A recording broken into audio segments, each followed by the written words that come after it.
আসসালামু আলাইকুম রহমতুল্লাহ।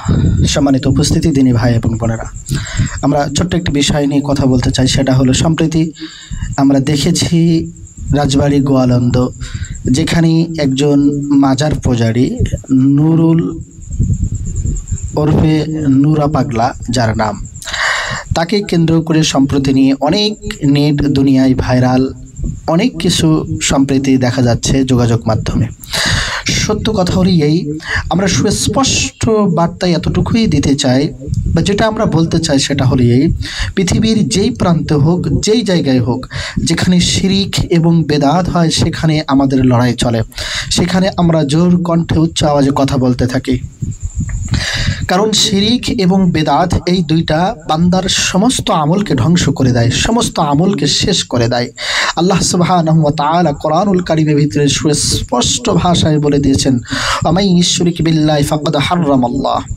অন্য আয়াতে আল্লাহ তাআলা বলেছেন, ইন্নাশ শিরকা লাযুলমুন আযীম। আল্লাহ সুবহানাহু ওয়া তাআলা শিরিকের গুনাহ সবথেকে মারাত্মক গুনার কথা বলেছেন। তাহলে আমার কথা হলো এই, যেই জায়গায় যেই স্থানে মাজারে বসে শিরিকের কার্যক্রম হয়, শিরিক হয়, সেইখানে জাতি কথা বলবে না, সেই মাজার ভাঙবে না, এটা কোথা থেকে আপনি পেলেন? অবশ্যই এটা করতে হবে। আর আজকে সম্প্রতি নেটদের অনেকে এই বিষয় নিয়ে কথা বলেছেন, আমি এই কথা বলতে চাই না, তবে যতটুকু বলতে চাই সেটা হলো সুস্পষ্ট এটাই বলতে চাই, জাতি যে কাজটা করেছে, তার মাজার ভেঙেছে, কাবার আদলে তার বাড়ি বানিয়েছে, সেটাকে নষ্ট করেছে, এটা জাতির সব থেকে ভালো কাজ করেছে। কিন্তু জাতি এখানে সব থেকে আবেগে আপ্লুত হয়ে একটা কাজ সব থেকে মারাত্মক করে ফেলেছে, সেটা হলো তার লাশটা কবর থেকে উঠিয়ে আগুন দিয়ে পোড়ানোটা। এটা ইসলাম শরিয়াতে জায়েজ নয়, ইসলাম শরিয়াতে ঠিক নাই। কারণ আমরা সহিহ মুসলিমের সুস্পষ্ট হাদিস দেখতে পাই, নবী সাল্লাল্লাহু আলাইহি সাল্লাম যুদ্ধের ময়দানে যে সমস্ত মৃতদেহ পড়ে আছে, লাশ পড়ে আছে, নবী সাল্লাল্লাহু আলাইহি সাল্লাম তাদের সাথে দুর্ব্যবহার করতে নিষেধ করেছেন। এই জন্য এই কাজটা সম্প্রতি যেটা হয়েছে এটা হয়তো ভুল, কিন্তু ওই জায়গাটা একের পর এক যে মাজারের ক্ষেত্রে যে ব্যক্তি শিরিকে এমনকি নিজেকে ইমাম মেহেদি দাবি করা, আল্লাহ সুবহানাহু ওয়া তাআলা কিয়ামতের সর্বশেষ আলামত যখন আল্লাহ তাআলা শেষ করবেন, ইমাম মেহেদি আলাইহিস সালাম, ইমাম মেহেদি এবং ঈসা আলাইহিস সালামকে দিয়ে কিন্তু শেষ করবেন। আজকে মানুষের ঈমান নিয়ে বিধ্বংসিনী এমন খেলা তারা খেলতেছে, আর সেই জায়গাটা আজকে যখন পুড়িয়ে ফেলেছে, সেই জায়গাটা যখন আজকে ভেঙে ফেলেছে, প্রশাসনের কাছে বারবার যখন নোটিশ পাঠিয়েছে, প্রশাসন কোনো পদক্ষেপ যখন না নিছে, তখন তাওহীদি জনতা সেখানে যে সেটাকে ধ্বংস করে ফেলেছে। অথচ আজকের যুগে ঠিক তারাই এর বিরোধিতা করতেছে, তারাই এর পক্ষে কথা বলতেছে যারা এই মাজার পূজারীর সাথে সম্পৃক্ত, যেরকম তাহিরি আছে, আরও অনেকে আছে, তারা কিন্তু এটা নিয়ে বাড়াবাড়ি করতেছে। কিন্তু এটা বাড়াবাড়ি করা ঠিক না, এটা কিন্তু ঈমানের জন্য সব থেকে গুরুত্বপূর্ণ বিষয়। আজকে সে ওই জায়গায় বসে মানুষের ঈমানকে নষ্ট করতেছে, মানুষকে খ্রিস্টান ধর্ম বানাচ্ছে। আল্লাহু আলাম, সব থেকে ভালো আল্লাহই ভালো জানেন। আজকে সারা পৃথিবীর ভিতরে কোথায় কোন জায়গায় কি হচ্ছে আমরা মিডিয়ার মাধ্যমে সবকিছু টের পাচ্ছি।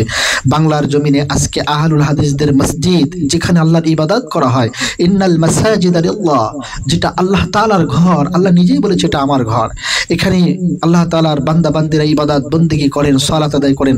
আজকে সেই মসজিদ সম্প্রীতি ভেঙে দিচ্ছে আহলুল হাদিসদের, সেখান নিয়ে কোনো কথা বলে না, সেখান নিয়ে কোনো বিবৃতি দেয় না, সেখানে নিয়ে কোনো কথাবার্তা তাদের মুখ খুলে না। আর আজকে মাজার যখন ভেঙে দিচ্ছে, যেটাকে আল্লাহ রাসূল সাল্লাল্লাহু আলাইহি সাল্লাম বুখারী মুসলিমের স্পষ্ট হাদিস, আবু রাদিয়াল্লাহু তাআলাকে বলেছে, আলী রাদিয়াল্লাহু তাআলাকে বলেছে, তুমি যত উঁচু কবর পাবে, উঁচু মাজার পাবে, সব ভেঙে মাটির সাথে মিশিয়ে দেবে। তাহলে সেখানে একটা মাজার ভেঙে নষ্ট করে দিয়েছে। সে নিজেকে ইমাম মেহেদি দাবি করেছে, নিজেকে শিরিকের কাজের সাথে লিপ্ত করেছে, মানুষদেরকে শিরিক করাতে ডাইভার্ট করে ওই দিকে নিয়ে যাচ্ছে। তাহলে আজকে তাওহীদি জনতা বারবার প্রশাসনের কাছে যখন আর্জি জানিয়েছে, প্রশাসনের কাছে যখন বারবার নোটিশ পাঠিয়েছে, তাদেরকে নিয়ে বসাবসি করেছে, প্রশাসনের কোনো সুরাহা করেনি, এর সুনির্দিষ্ট কোনো কিছু জানেনি। আজকে তাওহীদি জনতা যখন এটাকে ভেঙে ফেলেছে, তখন কেন আপনারা এটার বিরোধিতা করতেছেন? কেন আপনারা এটাকে নিয়ে মামলা হামলা এটা দিচ্ছেন কেন? যেটা করেছে সেটা তো ভালো কাজ করেছে, শিরিক উৎখাত করে দিয়েছে, বেদাত শিরিক এগুলো উৎখাত করে দিয়েছে। এটা আল্লাহ সুবহানাহু ওয়া তাআলা নিজেই নিষেধ করেছেন, আল্লাহ তাআলা এটার কঠোর ভাষা ব্যবহার করেছেন কোরআনুল কারীমে। আর যে কাজটা সম্প্রতি যেটা ঘটেছে, তার লাশকে উঠিয়ে পুড়িয়েছে, এটা আমাদের সমস্ত আলেমদের সাথে একমত হব এবং সমস্ত আলেমরা আমার কথার সাথে একমত হবে, এইটা করা কোনো তৌহিদি জনতার আবেগ আফলতে এটা করা ঠিক হয়নি। অবশ্যই এটা করতে পারতো যে লাশটাকে উঠিয়ে অন্য কোনো জায়গায় নিয়ে দাফন করা, এটা পারতো, কিন্তু এটা সব থেকে ভুল করে ফেলেছে যে লাশটাকে পুড়িয়ে। আল্লাহ সুবহানাহু ওয়া তাআলা আসলে আমাদের আবেগে নয়, আমাদেরকে ইসলাম ধর্মটা বিবেক দিয়ে বোঝার তৌফিক দান করুক, ইসলামের ভিতরে বিবেক খাটিয়ে ইসলামকে পরিপূর্ণতা জ্ঞান অর্জন করার তৌফিক দান করুক, আল্লাহুম্মা আমিন। আল্লাহ সুবহানাহু ওয়া তাআলা নবী সাল্লাল্লাহু আলাইহি সাল্লামের খাঁটি উম্মত, নবী সাল্লাল্লাহু আলাইহি সাল্লামের দেওয়া পথ প্রদর্শক যে ইসলাম নবী সাল্লাল্লাহু আলাইহি সাল্লামের মাধ্যমে আল্লাহ তাআলা দিয়েছেন, সেই ইসলামকে আমরা বুকে ধারণ করে যেন জীবন কাটিয়ে অন্ধকার কবরে যেতে পারি, আল্লাহ তাআলা আমাদেরকে কবুল করুক, আল্লাহুম্মা আমিন। যে বিষয়ে কথা বলেছি আল্লাহ সুবহানাহু ওয়া তাআলা আমাদেরকে সবাইকে বোঝার তৌফিক দান করুক, আল্লাহুম্মা আমিন। আসসালামু আলাইকুম ওয়া রাহমাতুল্লাহ।